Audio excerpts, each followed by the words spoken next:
Brickle and Digby, the two traveling dogs, want to say, silly rabbits? Stop hounding me for dogs. But that's okay, we've got a special edition called What's Happening?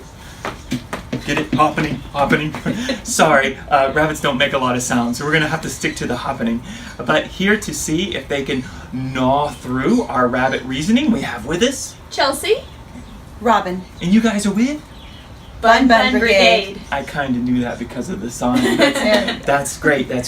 Before we start on what's happening, we have to say, oh, you were about ready to hop, weren't you? Good job. But we have to ask you, do you think after listening to our harebrained questions that you'll be pulling a rabbit out of your hat, or will you be looking into an empty hat of despair? we do have quite a few rabbits around here, so I think we can find at least one in our hat. I think you guys are going to do a great job. So let's get right to it. The very first question. We're here in the beautiful state of Kentucky, and there's a lot of really Kentucky-inspired songs. What is probably the most well-known to you? Well, I've got to admit, I only know one, My Old Kentucky Home, and I don't know the whole thing. That's okay, but we are going to have you sing what you do know, but we're going to make it a little bit harder. We're going to ask that you sing My Old Kentucky Home, what you know of it, as the Energizer Bunny. You guys have bunnies. I'm thinking that you could probably do a very good impersonation. So, My Old Kentucky Home by Chelsea as the Energizer Bunny. Go. In my old Kentucky home, in my old Kentucky home, far away. Wow, that kind of seemed like the Energizer Bunny was maybe her batteries were a little dead, but that's okay. You still did a wonderful job. Now, the next question is going to be for you. And it's actually a three-part question. Rabbits, hares, and the fictional jackalope are all different creatures, but rabbits have a wonderful job of being cute. But what type of job would they have if they had to work? Well, I'm going to say that a rabbit would specialize in bunstruction. Bunstruction? We construct, they bunstruct. All right. And the hare? The hare would be in lawn care. He will trim your lawn all day long. Trim your lawn all day long? That could be like a little slogan for him. That's a good business. And finally, the fictional jackalope. What would he do for a living? I'm going to have to ask Chelsea about the jackalope. Well, you know, the jackalope is fictional. He is. And, you know, he wants to keep his identity hidden. Yes? So I think he would do something where people might not believe what other people said. So I think he would work at like a bar and get everyone really drunk so they wouldn't, you know. Hey, that anybody who watches this knows I'm okay with the at least the wine drinking. So yeah, that's a great answer. I would think that the rabbit, his job would be on the television as rabbit ears.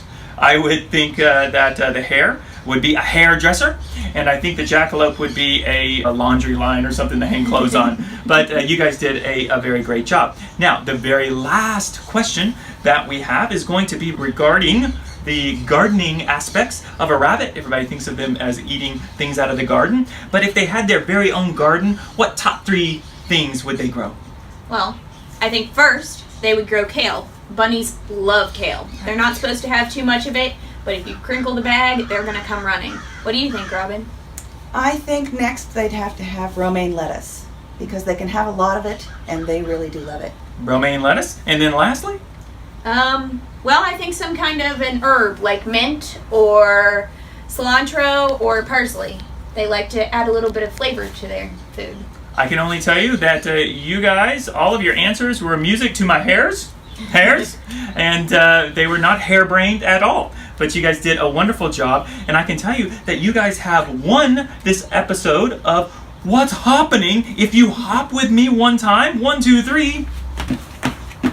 Boy, this is a very subdued version because we don't have to make sound. That's awesome. That's awesome. Well, let's see what the animals under your care have won. A lot of this is for dogs, but you have dogs. And, of course, a lot of people probably that adopt the rabbits may have dogs. So let's see what we have. We have Four-Legger. This is organic dog shampoo. We have Bowser beer. This is a topper that you can put with the kibble for dogs. And as well, we have some New Zealand's Best. Again, products for dogs. Poor rabbits. Big Brown can't get anything for him. And as well, we have a beautiful book called The Endless Path. It's about a journey of life with a dog. We do have something that Big Brown is going to be able to use. This is the Squeak and Snap. Plugs into the phone, takes perfect pictures of beautiful animals like Big Brown here. And what a wonderful name, Big Brown. Now, let's talk a little bit about your organization, the Bun Bun Brigade. I actually said that correctly. That's great. A lot of people may not be familiar with rabbits as companions, as friends. Please tell us why a rabbit would make someone a very great companion, a great friend. Well, we always say that rabbits are the best mix between dogs and cats. As you can see with Hira here, she uses a litter box. She's not perfect yet. She hasn't been here long. But rabbits use litter boxes like a cat, so you don't have to take them out on a walk. You don't have to go outside on a cold night when you'd rather be cuddled up in bed. But like dogs, they really like attention. You'll come home, they'll be greeting you at the door, you sit down on the couch, they hop in your lap. That's awesome. I hope Brickle and Digby aren't watching this. I'm not trading you in, Brickle and Digby. I'm not. But it sounds wonderful. Now, you guys also do a lot of education work, too. Please tell us about that. We do. We offer classes and we offer any kind of instruction that you can want. We have pamphlets. We're interested in helping you determine if a rabbit is right for you. And if so, then to help you be the best adopter you can. We want more adopters. We don't want to turn people away. If you want a rabbit, we will help you. We'll tell you everything they need. And that's awesome. And you actually taught me how to actually pet a rabbit, and that's great. And you guys do a lot of education work as far as spay and neutering as well, which is important. So we want to remind everyone all this week that rabbits under their care have been featured on the Two Traveling Dogs website and the Two Traveling Dog Facebook page, and we always want to keep encouraging you to check back with them, all the different rabbits that they have, and how you guys can help is not only just adopting these wonderful animals, but as well contributing with donations, because of course there's always a big need for that. And we also want to say, as Brickle and Digby remind everyone, please make rescues, and in this case rescue rabbits, the breed of choice. And we can end this very special episode of What's Happening if on the count of 3, all you guys hop with me, if Big Brown will. 1, 2, 3. Woo! He's much better at it than us. Great job, Big Brown. Ears. Yeah.